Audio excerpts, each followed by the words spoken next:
Okay, we are here in this series of interviews to the coaches and the staff from the ASC Florida that make a difference. Here we are today with Victor Hugo Camargo from Mexico.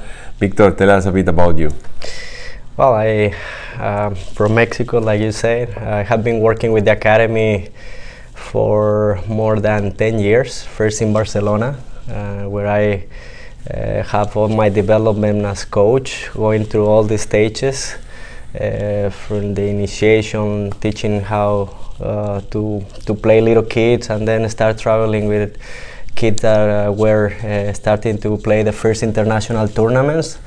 Then go to some ITFs, and when I had the chance to decide what to do, I decided to stay with that stage and to help players more in the transition, to give that step into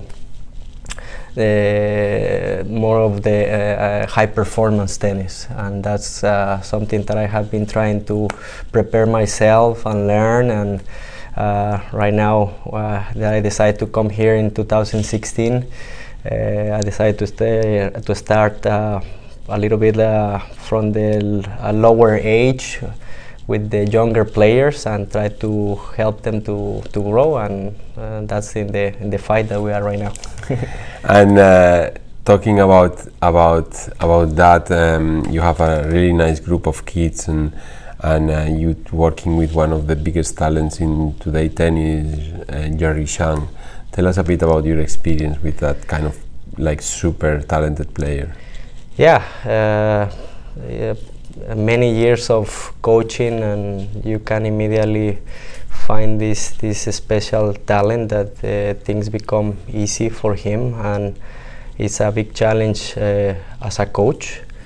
It's also a big challenge for him to keep finding ways to find challenge in the everyday training, because sometimes things come easy, and as a player it's not easy to find ways to keep your mind focused in the everyday, but also as a coach, because when you find this type of talent that in the first day when I came here in December and I started playing a little bit with him, and you will tell him an instruction and he will immediately start doing it, and usually players take a little longer, and you see that in a couple of sessions he start getting all the concepts. So as a coach, it's a challenge to always be one step ahead of these players, and they help you to grow so fast. They also grow so fast, but they also are challenging you to grow fast, and it's hard to keep up the pace with them, but that's also the big motivation for me as a coach to keep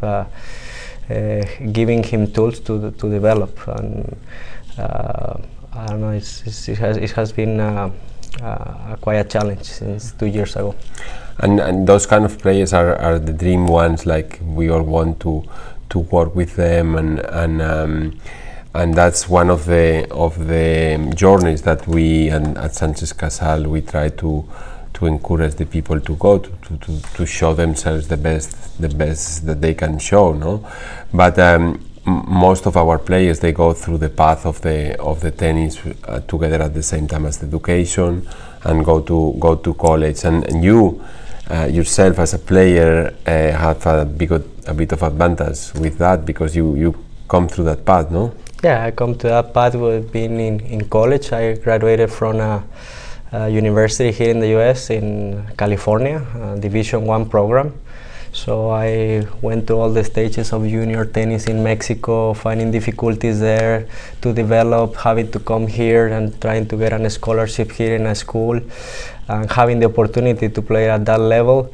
It was difficult. And now that I am teaching and I'm on the other side, it helped me to go through all those stages to try to help players. And like you say, it's a normal process that goes slowly, and it's difficult that the players have that patience to keep consistently giving their best effort until they get to all the way through. And with players like Gary that sometimes go a little faster, the challenge is not to relax or to say, oh, he's gonna get there, because it's not gonna be easy for him either. He has to work so much, because even when he's very developed in some areas, there are other areas that need a lot of work. So we cannot relax with him. So I'm just trying to use my experience to say, even if things that at his age I was not able to do, but it's very difficult for me to imagine doing on the court, there are other areas that he needs to grow a lot, and you need to keep on working on those areas. And you as a coach and as a person that you have the education, you have the knowledge, you have the experience of all the different paths and everything. For you as a coach, when you have to work on something like in a shot, or you have to work in a movement or something, that you have to create a habit through that, what for you is more important, to create a habit on a let's say technical or tactical issue, or to create it as a coach on a technical or tactical behavior outside from the court? How for you as a coach, what do you give more importance for the person itself and the values for the person, or for the, let's say, the typical things that we coach can show, which is the shots and what the people is looking at to improve? Yeah, for me it's definitely the attitude. It's just to have the habit of having a good attitude when you go to train. Because sometimes the process of training in these junior ages becomes long. I mean, you are trying to create some technical habits. So to have that motivation and to have the attitude to go every day, being focused on every shot, is a challenge. So as a coach, you try to be there with them in that process, and to tell them and to show them that each shot is important. So that starts with your attitude as a coach. If you start feeding balls and you don't pay attention to what they are doing, or in 5 balls they are hitting the ball in a different way, and you don't say anything, or you don't show that expression that tells them reinforcement, they also want to feel like they have a big margin. So they start accumulating the repetitions and the days and the weeks, and all of a sudden you have a process that have gaps.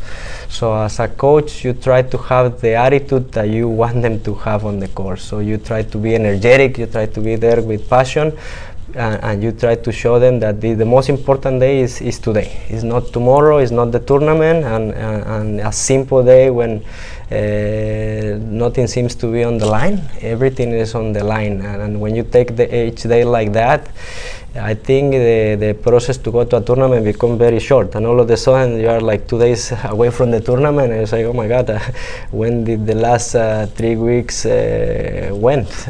It went so fast, it goes so fast. So you, in some way, to make it shorter, you like to lead by example? I try to, because I think that's also, I feel that passion to compete. So I feel like in a competition with the player. Okay, he's trying to show me something, I'm trying to keep up the challenge all the time above them. Because if one day you give them to them, that's the time when you put a limit on them. I feel like that way. So I learned from experience to always give one more step. And I have a very good experience that I can summarize my attitude. Is one day my dad decided to go with me to run, but of course he was in the car driving. I was the one running behind. And we set the challenge to say, okay, let's go to the top of that mountain, and I wait for you there, and then we come back in the car. So for me, it was a challenge to get there, and I was motivated, and I was running, and it was a long way. So for just to get there, it was already like a quiet challenge. So I finally made it. So I start running, and I pass my dad in the car, and I start going sprinting at the end.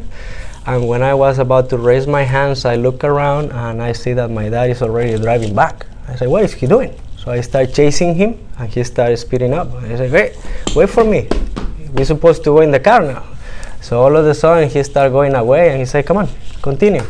I'm like, what are you talking about? This is done. And he kept on going, and that really, I say, okay, you want me to show you that I can go back? I go back. And I start running back, and I got there, and I was cramping and everything, and I made the double the effort that I thought I was capable of doing. Because he challenged me, and when I was about to raise my hands, he was already moving back. So for me, that's a good way to summarize what I try to do as a coach.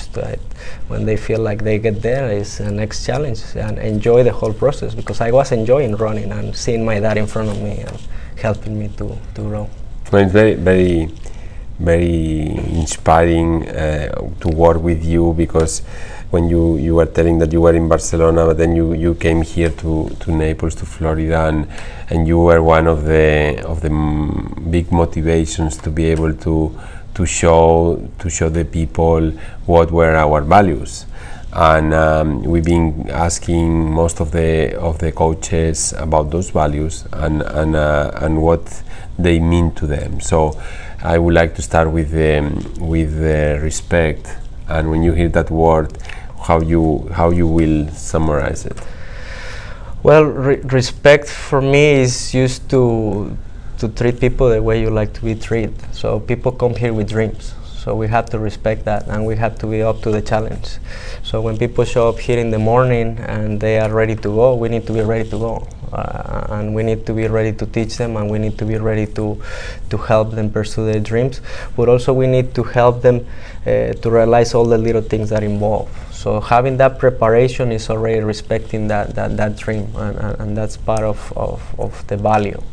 And when I went to Barcelona, that's the one thing that made me stay in the academy. That I had the same values. I felt that I shared those values. That being around people that I was able to watch on TV a few years back, and all of a sudden I am next to them on the court, and they are talking to me like a colleague, and they are teaching me, and they are helping me, and they are treating me like if I was one more of them, and with all the respect. They are not telling me what to do, they are trying to explain to me why to do it. So they were showing me already those values. So I say they share the same values. So this is a place that I want to become part of the team, and I want to embrace to be part of the Sanchez-Casal. And if I can do something to do this academy better, I will do it. So that's the first value, having respect. What about effort? It's very broad, but it's how you summarize it. Effort is pretty much whenever you don't want to do it, because effort, when you have energy, is easy to start running, but when you get tired, that's when the effort starts. So everybody's going to have, let's say, a limit, or something that your brain is telling you stop, or something that you tell your brain, okay, that's the time to take a break, and that's when the effort starts. So in the morning when you come here tired, and the kid is not wanting to play, or is having problems, you show them your effort to teach him. You go above and beyond to try to help him to change that attitude and to do better.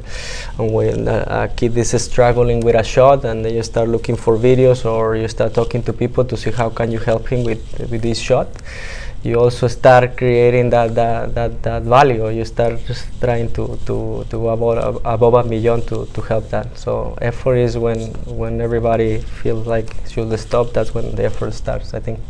And the last one, the discipline. The discipline for me is very emblematic, because it's what we have said, to do it consistently. Because you can do it one day and everybody can clap and that's it, but the next day is to do it again, and to do it again, and to do it better, and to do it again, and to do it again, and to do it again. And the most important thing is that you don't lose the passion. So the discipline is to do a lot of things, and that you keep the spark and the fire to do them. Otherwise, you have to probably rethink if you are in the right place, and probably step aside, because you have to respect the dreams of the kids. You have to give your best effort, and at the end is the discipline of doing it over and over. You already, I think, convince a lot of people of the quality of your tennis and of your person, no? But if you would like to say any message to someone that is doubting where to go or not go, to make this very tough pathway of 5-10 years of hard work and effort and discipline, and so how you will address to them the opportunity that they have. Yeah, this part is for me very important, because sometimes when you are talking to a parent and being on the other side, or being a player, or being a son, someone who tried to help you, like my dad in this case, I take it very serious. So I don't promise that we're gonna become number one, or that we're gonna help the kid to become number one, but we're gonna do all of our effort to try to take the best version out of that player, and that we're gonna give our very best to do that. So that's guarantee, because those are our values. So we are not gonna do less than that. So when you come here, that's what you can expect. You can expect the best effort. You should expect that we respect and we take serious those dreams that you have as a family, and that whenever you come here, you will have that opportunity to also help us grow, because we also grow when you come here, because you give us the opportunity to do what we love the most. So that's growing. Getting to know you, getting to be with you on the court, that's growing. So we want to keep growing, and we want to keep sharing our passion. So you come to Sanchez-Casal, you should expect no less than that. Very good. Thank you so much, Victor, and to the people, I want to say that working with people like Victor is so challenging and very inspiring, to be able at their level to deliver what we want to deliver. And for me, it's a big honor to have such a great people and such a big quality of coaches working here at Sanchez-Casal. So thank you so much, and we see you soon. Thank you. Thank you, Emilio. Thank you.